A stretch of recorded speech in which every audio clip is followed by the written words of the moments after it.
शीर्षक शनि देव और सच्चे भक्त की परीक्षा। ओम शनैश्चराय नमः। शनि देव जो कर्मों के न्यायाधीश हैं, अपने भक्तों को उनके कर्मों के अनुसार फल देते हैं। उनकी दृष्टि सख्त है, परंतु उनके हृदय में करुणा है। यह कहानी है एक सच्चे भक्त धर्मदास की, जिसकी भक्ति शनि देव ने खुद परीक्षा लेकर प्रमाणित की। धर्मदास का परिचय दे।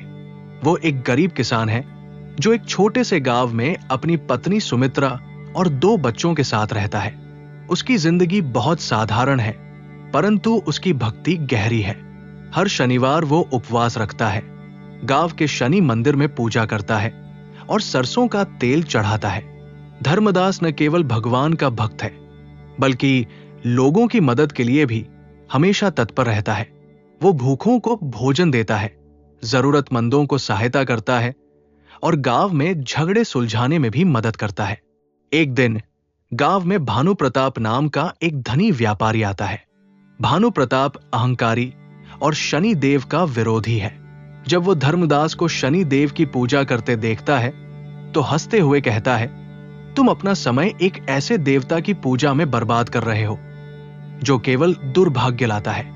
धर्मदास मुस्कुराते हुए जवाब देता है, शनि देव दुर्भाग्य नहीं, न्याय देते हैं। वो हमें धैर्य और सच्चाई का मार्ग दिखाते हैं। मेरी भक्ति अटल है।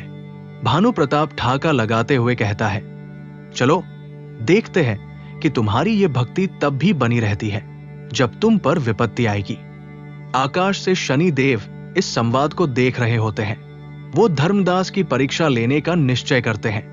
पहली परीक्षा। एक शाम एक बूढ़ा भिखारी धर्मदास के घर आता है और भोजन मांगता है। धर्मदास अपनी पत्नी सुमित्रा से कहता है, बाबा भूखे हैं, इन्हें खाना दो। सुमित्रा संकोच करती है क्योंकि घर में केवल एक कटोरी चावल बचा था।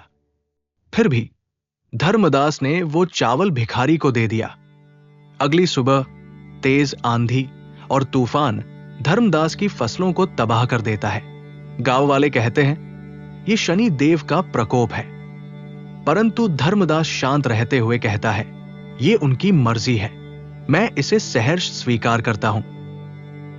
दूसरी परीक्षा। उस रात चोर धर्मदास के घर में घुसकर उसकी बेटी की शादी के लिए जोड़ा गया सारा धन चुरा ले जाते हैं। सुमित्रा रोते हुए कहती है, अब क्या होगा? धर्मदास उसे सांत्वना देता है, धन आता जाता है, भक्ति का धन ही सच्चा है, शनि देव हमारी सहायता करेंगे। तीसरी परीक्षा। कुछ दिनों बाद धर्मदास की गाय बीमार पड़ जाती है और मर जाती है। ये उनके परिवार के लिए आय का आखिरी साधन था।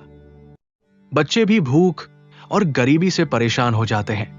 धर्मदास के बेटे ने रोते हुए पूछा, बाबा शनि देव हमारी इतनी परीक्षा क्यों ले रहे हैं? धर्मदास ने उसे गले लगाते हुए कहा, बेटा भगवान सच्चे भक्तों की परीक्षा लेते हैं ताकि उन्हें और मजबूत बना सके। हमें धैर्य रखना होगा। जैसे जैसे धर्मदास की परेशानियां बढ़ती जाती हैं, गांव वाले उससे दूरी बनाना शुरू कर देते हैं। वे सोचते हैं कि शनि देव का कोप उनके ऊपर भी आ जाएगा। भानु प्रताप फिर धर्मदास के पास आता है और व्यंग्य करते हुए कहता है, तुम्हारी भक्ति ने तुम्हें क्या दिया? शनि देव ने तुम्हें केवल दुख दिया है। अब भी समय है, उन्हें छोड़ दो। लेकिन धर्मदास का विश्वास अडिग रहता है। अंतिम परीक्षा। एक रात धर्मदास का घर आग में जलकर खाक हो जाता है। अब उसके पास रहने के लिए जगह भी नहीं बचती। वो अपने परिवार के साथ एक पेड़ के नीचे सोने को मजबूर हो जाता है। उस रात पहली बार धर्मदास टूट जाता है। आंसुओं से भरी आंखों से वो आसमान की ओर देखता है और कहता है, प्रभु क्या मैंने आपको कहीं निराश किया है? क्या आप मुझसे क्रोधित हैं? तभी वही बूढ़ा भिखारी फिर प्रकट होता है और कहता है, धर्मदास क्यों तुम ऐसे देवता की पूजा करते हो जो तुम्हें केवल दुख देता है? उन्हें शाप दो और मुक्त हो जाओ। धर्मदास अपनी कमजोरी के बावजूद जवाब देता है, नहीं, मैं शनि देव को कभी शाप नहीं दूंगा। मेरी भक्ति कोई व्यापार नहीं है, मैं उन पर अटूट विश्वास रखता हूं। यह सुनकर भिखारी मुस्कुराता है और अपने असली रूप में प्रकट होता है। वो शनि देव थे जो दिव्य तेज से चमक रहे थे। शनि देव कहते हैं, धर्मदास, तुम्हारी परीक्षा समाप्त हुई।